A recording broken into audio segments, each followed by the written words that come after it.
Hello and welcome to this episode of the No Gimmicks Just Sweat podcast. First, thank you for listening, and if you enjoyed this episode, please remember to take a moment to rate and review us on Spotify, Apple Podcasts, or wherever you are listening. Also, make sure to follow us on Instagram at No Gimmicks Just Sweat. No Gimmicks Just Sweat was started to showcase people from all walks of life sharing their particular fitness journeys. Everyone has a different story, and everyone has a different reason behind their journey. Hopefully these stories will not only inspire you, but also help you aspire to heights you never thought possible. Again, thank you for listening, and now let's get it started.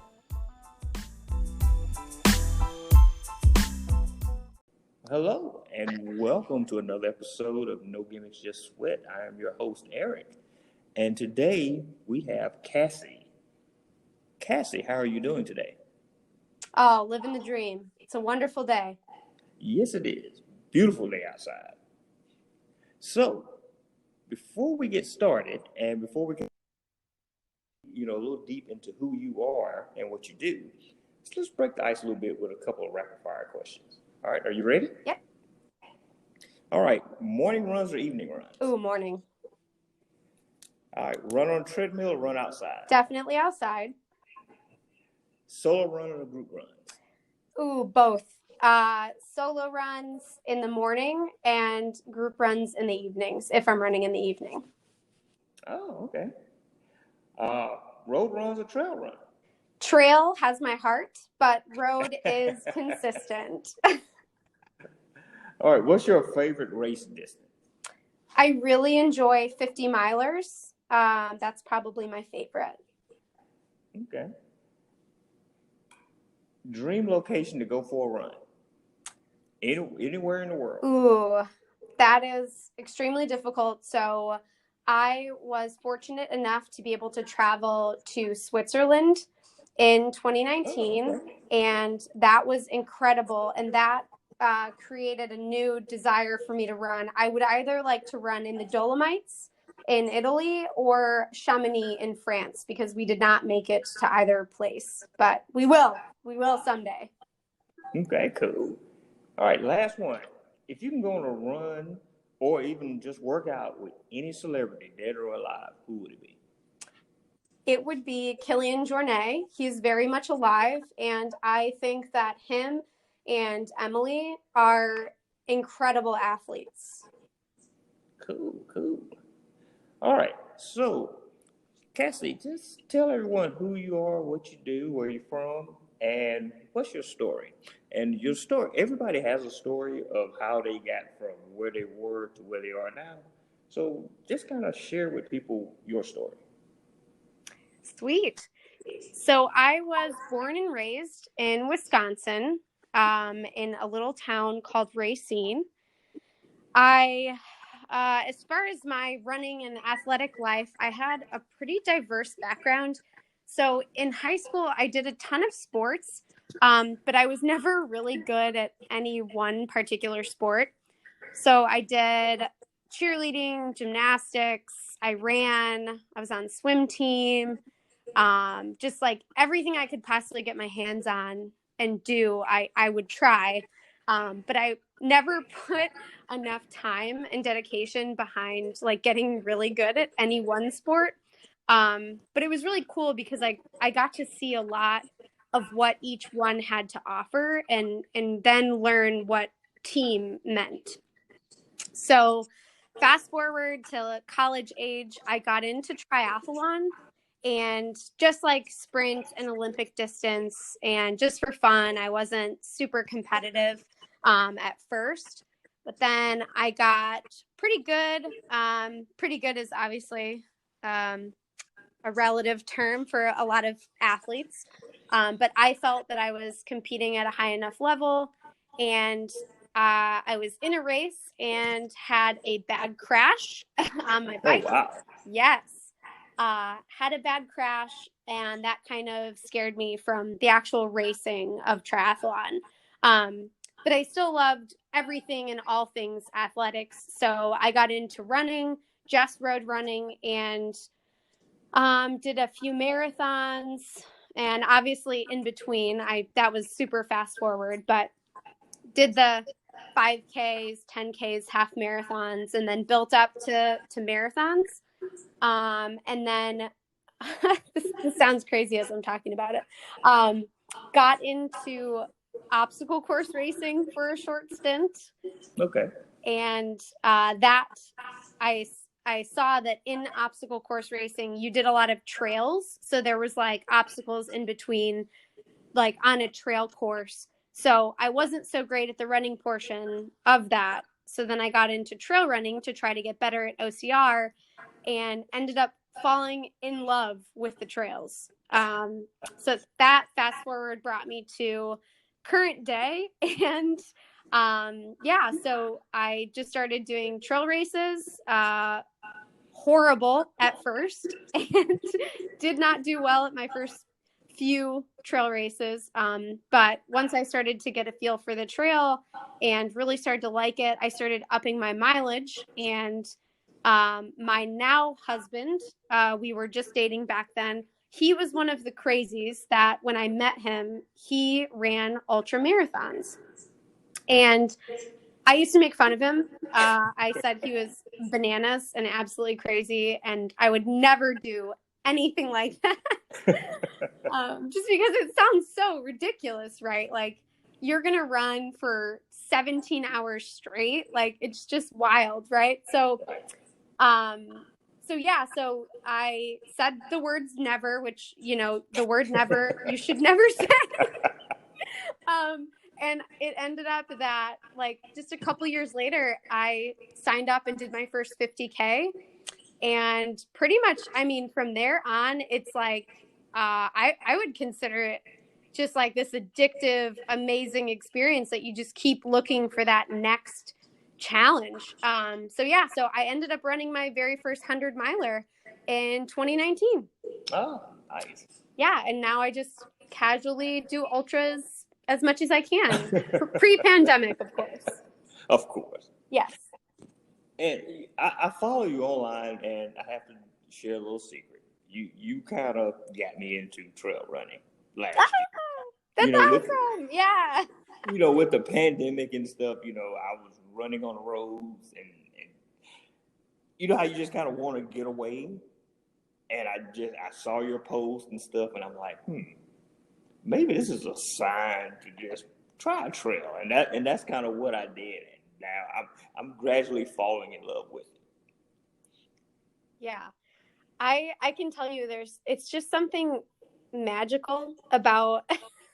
I don't know any way other than that to describe it, but there's something magical about hitting the trail and just being miles outside of anything that, I mean, any city. You're not around people. It's like, especially if you're on that like solo trail run, it's just incredible. So glad. I'm so glad you got into it. How wonderful. It's just so the solitude of it, to get away, think, you know, you don't have cars, you know, coming around, you don't have people, you know, the air is different. So like when you're breathing, you know, it's that fresher air, you know, you're smelling trees, the water. It's just a totally different experience. So let's talk about training. What does a week of training look like for you? I love training. So I'll start off by saying that, so you don't judge me too heavily for being crazy like I am. Who, me? Well. Yeah. Yes, I know you also do love training, which is wonderful. So a typical week for me, it really depends on my work schedule and my, like what my goals are for the month or the week. But just a typical training week for me, I run about 4 days a week. Typically in the morning, except for the weekends. Then I like to sleep in now. I'm doing this new thing where I actually get rest, and it's great. What's rest? What's rest? What's rest? Yeah, so typically I run like Monday through Thursday, or Monday, Wednesday, Thursday, or Monday, Wednesday, Friday. Anyways, I run about 4 times a week. And then I also try to bike at least once a week, just depending on the weather, indoor, outdoor, whether it's like a spin bike or it's outdoor. And then on the weekends are typically where the bulk of my mileage comes in. So my weekday runs will only be like anywhere from 5 to 8 miles, depending. Okay. But then on the weekends, I'll typically try to go 15 to 25 on each day. So Saturday, Sunday, I try to do back-to-backs. So I'll try to do like, say, a 20 miler or a 15 miler on the trail on Saturday. And then I'll hit the road on Sunday for like 10 or 15. But the idea behind the back-to-backs on weekends is to build up my endurance and get my body used to that fatigue. Right. So, Right. but on top of my running and my cycling, I also really enjoy going to the gym. I am not like a CrossFitter. I'm not crazy about like heavy weight, but I do enjoy lifting and just like body weight exercises and lightweight exercises just to like maintain muscle mass and everything like that. Okay. Do you use a trainer or coach? Believe it or not, I do not. I have not had a coach since I was 19, and I am self-coached. Yeah, so am I. So we're in the same boat. Excellent. So with the pandemic, how did that affect your training? So it's really interesting. I think at first my work life got really crazy in a good way, of course. Right. So I was training less, and then when we all shut down and we were on like quarantine and they didn't want us to really leave our house or neighborhoods, that was really tough because that was pre-treadmill. So I actually, interestingly enough, I went through like a small bout of depression, and wow. didn't know it then, obviously, but did not train a ton and got really, really down about it. So initially, the pandemic was not great for my training. However, thanks to my friends and my family and my support system with my work, I was able to get out of the funk and get back into regimen and fun and kind of find that joy again. Okay. And ever since that point, it's been amazing. I've gotten to really adjust my schedule, be more regimented, and then just have more fun. Like, the not having races was really tough at first. I mean, it's just like such a bummer. You miss everyone. You want to hug in real life. Right. So that was really difficult, but I will say that it's opened up new opportunities to just be silly and just enjoy. That's what running all about, is just enjoying. And I think everybody has kind of found, ways to kind of pivot, especially with races not being there. And like you were saying, missing that social aspect, that camaraderie that you normally would have, to see the people that you're used to seeing, like, hey, what's up? How you doing at races? Mm-hmm. Mm-hmm. So this is kind of a two-pronged question here. First part of it is your proudest moment as a runner or just an athlete, and then probably the second part of that would be your worst moment or the worst mistake you've ever made as a runner or athlete. Oh, there are so many mistakes that I could share. My proudest moment would have to be, I set a really crazy goal after my first trail point-to-point 50K. I set this crazy goal to run the Georgia Death Race, which is actually coming up this month, at the end of the month, and it is 74 miles and over 10,000 feet of elevation gain in a trail race. So it is on some very gnarly trails here in Georgia. Probably one of the most difficult races on the East Coast as far as trail running is concerned. And I ran that 50K and said, you know what, I could do that.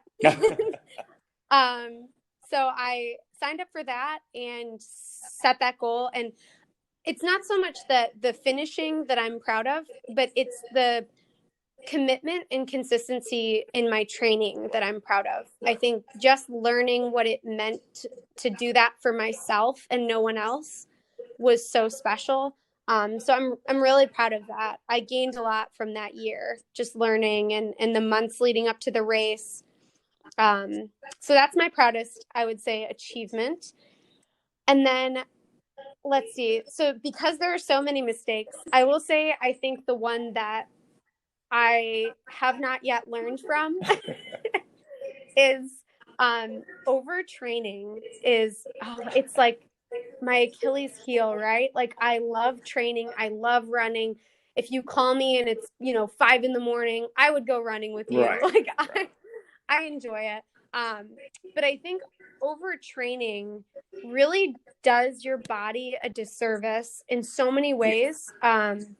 So yeah, I think that's the biggest mistake that I've made. I've not been injured where I'm in the hospital or out for months, but I have injured myself to a point of like I have some knee pain and I just keep running through it. And then my, pace goes down. I'm suffering. I'm not recovering. And it's like this perpetual state of injury. Right. Right. But yeah, that's just like a repetitive mistake that I wish I could learn from. And I think a lot of us have that issue because we love running, we love doing what we do. And, we look to be better, not just for an outward thing, but more for ourselves. And you keep pushing, you keep pushing, not realizing like, okay, maybe you need to slow down a little bit, or, as you were saying earlier, learning what rest is. Yeah. Yeah. And it's interesting because I never stopped to think about like, why am I training? Like, right. Thinking about the why behind why you're training is really interesting because now that we don't have that race and that goal, that, Exactly. those end goals, you're like, why am I outside today? Right. So very good perspective now. Right. Yeah, there are no races, so why are you outside running? You're not preparing for anything. Are you running from something? No, I just enjoy running. Right. All right. So with as a runner, finding balance is something that we all struggle with. How do you stay balanced and calm in life? I have connected with people now, and I think people is the key to balance. And I say that because you can absolutely find balance alone, but I find that other people will hold you accountable for that balance. So I would say just having community around you, whether that's like a few good friends, a couple good friends, or just your loved ones and family. Just having people that can hold you accountable and say, hey, it's okay if you sit and watch Netflix, or hey, let's just grab a coffee today. Like, we don't need to run. So I think that's important for balance. Okay. Now, let's talk about the subject that I love talking about. Let's talk about HOKA. Oh, yes. Love HOKA. Yes, I do too. So what is your role with HOKA? So I am the field experience team associate manager for the Southeast region, which is a fancy way of saying I support the rep team. So anytime you go to a demo run or you show up and you see a HOKA table or some HOKA shoes, I'm the one supporting that team that is out in the field. Okay. So, and how did you get to working for HOKA and becoming part of the HOKA family? Another very interesting and very long story that I can make short. It all started, I was in college for biochemistry, and I had my heart set on working at the CDC. Oh, wow. Yeah. I did not know that about you. Well, there you go. Fun fact. So I really wanted to do epidemiology and study and research infectious disease. And my life took several turns, as most of our lives do. And I did not pursue that. I ended up kind of being in between dreams and not really knowing where to go. And I was like, you know what? I'm just going to apply and just work for right now and just kind of figure out who I am. And I applied and just started working at Dick's Sporting Goods. Okay. So I was just like a regular. I got in as a cashier, like totally had no intention of staying there. It was just going to be like this fun summer job. Ended up loving it. Retail in itself is a beast. So anyone listening, if you're in retail, I respect you 100%. But I loved it. I really did. And I ended up back in the footwear department, and it was just like my home. I truly like loved everything about footwear. I was a sneakerhead. So I did love like J's and fashion footwear, like loved it. And then I met a rep from a competitor shoe brand called Mizuno, and she totally opened my eyes to what a rep was. So a footwear rep.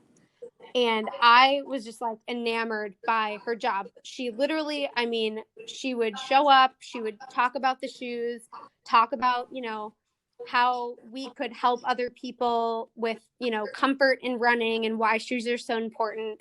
And I was just so excited that existed. I didn't even know a job like that existed. So, so that's kind of where that seed was planted way back in the day. And then once I knew that like my ultimate goal was to be a footwear rep, I just started like grinding to get there. So obviously applied, did not get a job with Mizuno right off the bat. I'm actually really grateful fast forward now, but I ended up going a little bit more specialty. It's big box run specialty. I went to Roadrunner Sports. I worked at Roadrunner Sports for about a year and then wanted to get even more granular in specialty and support local business versus like a corporation. And so I moved over to Big Peach. Oh, okay. And so Big Peach, it's funny, the woman who hired me for the position at Big Peach actually works with me at HOKA now. Wow. It is fate. Yes. So I worked at Big Peach for a while, and this field position, so not my position now, but the Atlanta field position came open. I applied, the stars aligned, I interviewed, and got hired. I felt like it was a dream. It's been a dream. So I'm like, hopefully not going to wake up from this, but got that job, and I was in that position for about 2 years, and then moved into this role last year, just pre-pandemic, right around marathon trials time.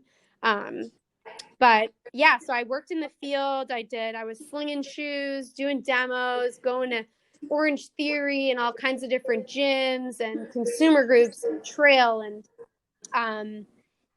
so now I support that team that does that. And I absolutely adore it. So that's how I got here.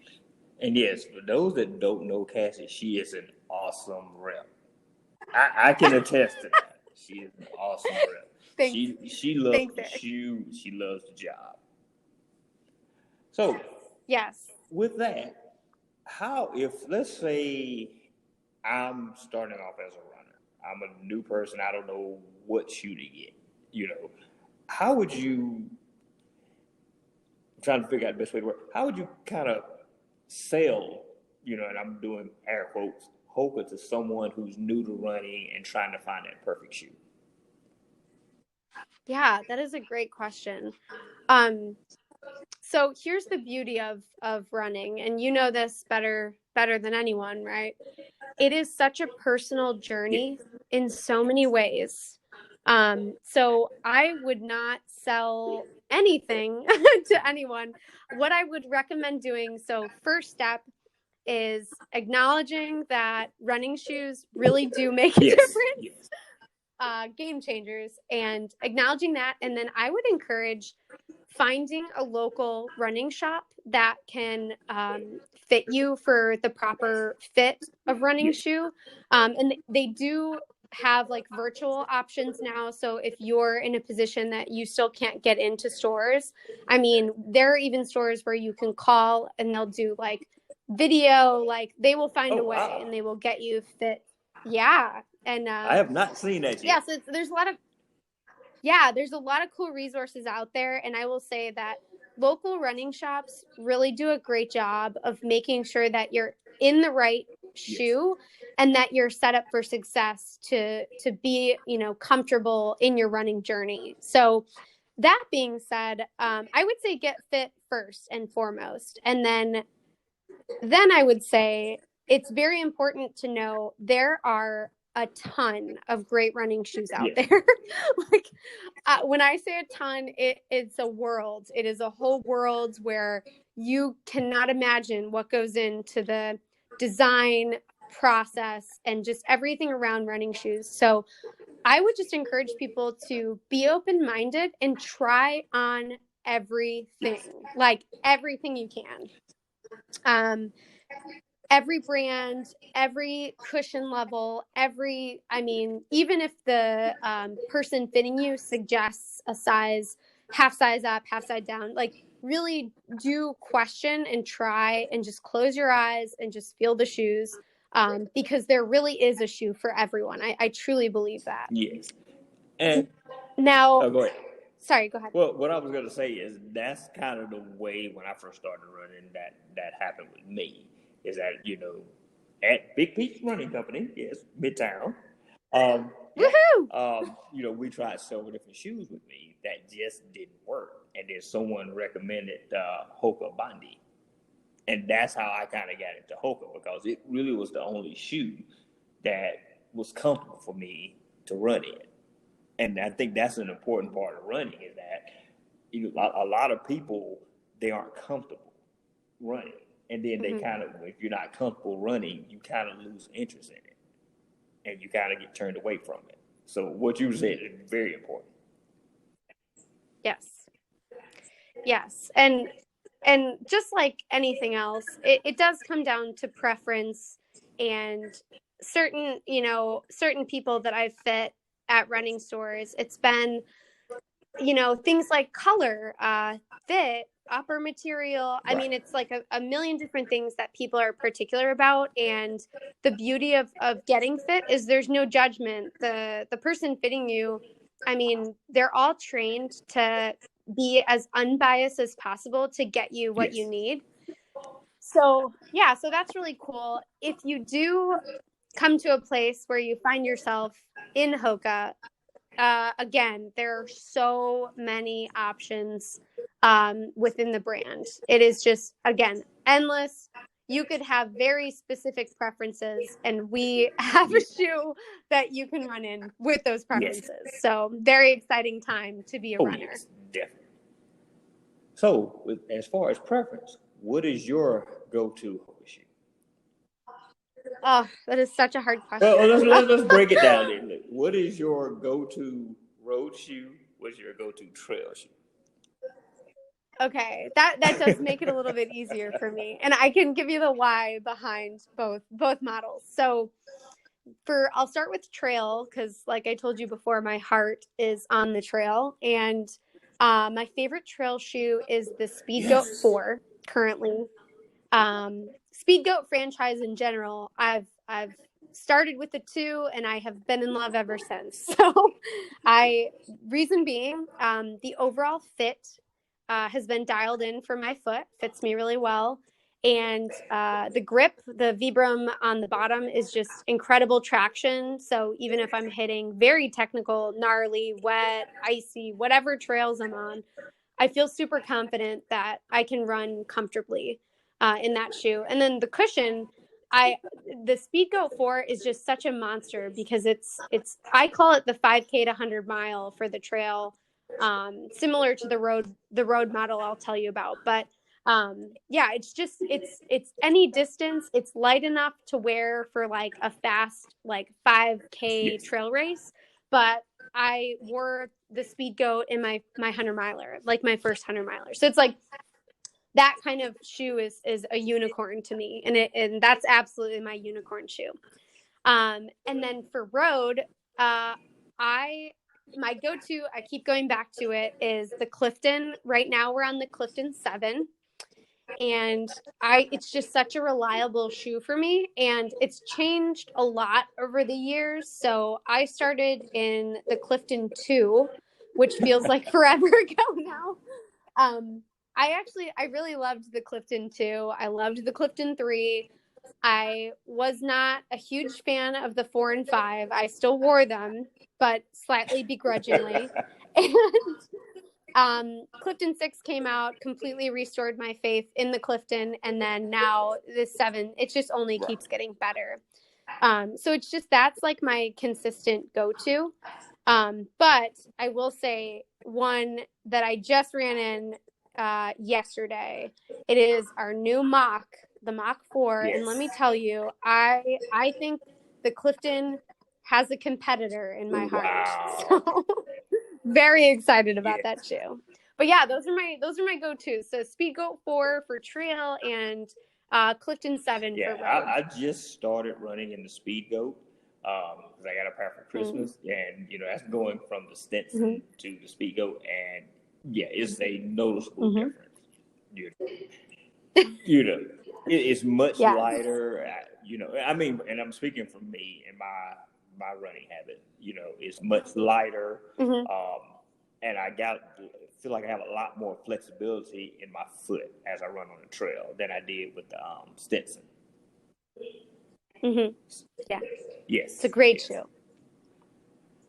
And let's go back, and as a runner, you have a lot of people that say they may be a little bit older, or they may have, other things going on with them.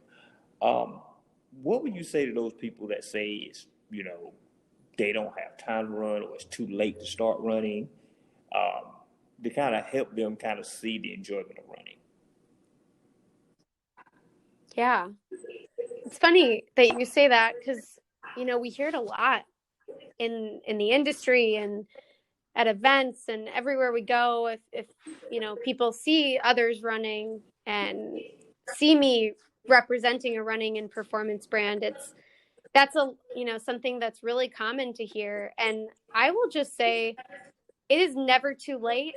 No distance is ever too short. And to be a runner, you just put shoes on, and it's one step at a time. Exactly.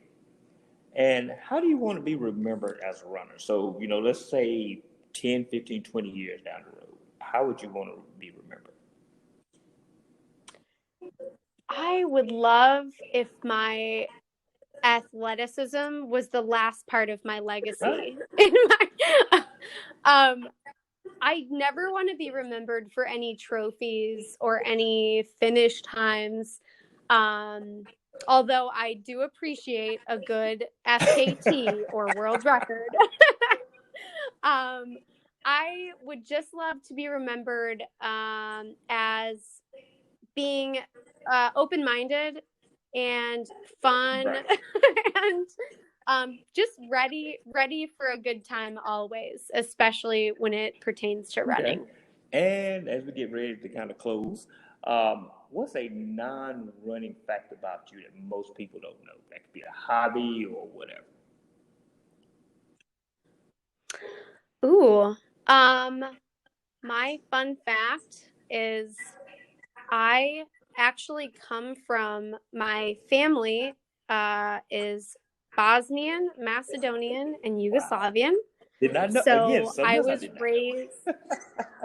It's always my fun fact, because people just don't see it when they look at me. But I was raised with Muslim grandparents, and I know 3 languages. So So Bosnian, Spanish, and English. So that is my fun fact. Cool. All right. Is there anything anything else you want to share, or kind of let people know? Yeah, I would just say that if you're on the fence about getting into running, or even if you're not there yet, even if it's just walking, or even if it's just going to the gym once a week, like if you have a goal or you have a desire for something, just start. Just one day at a time, one step at a time, 1 mile at a time.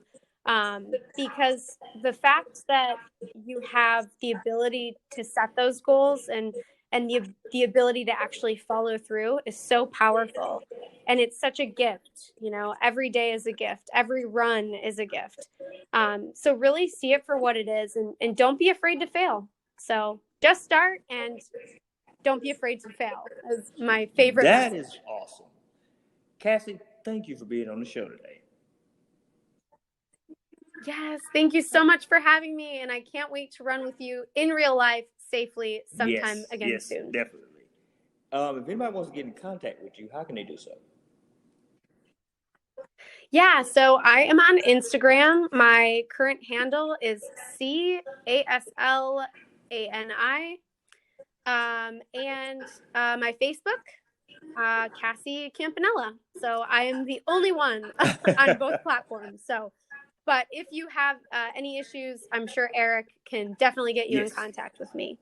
So please do reach out anytime. Again, thank you for being on the show. Yes, thank you. Have a good day. Bye.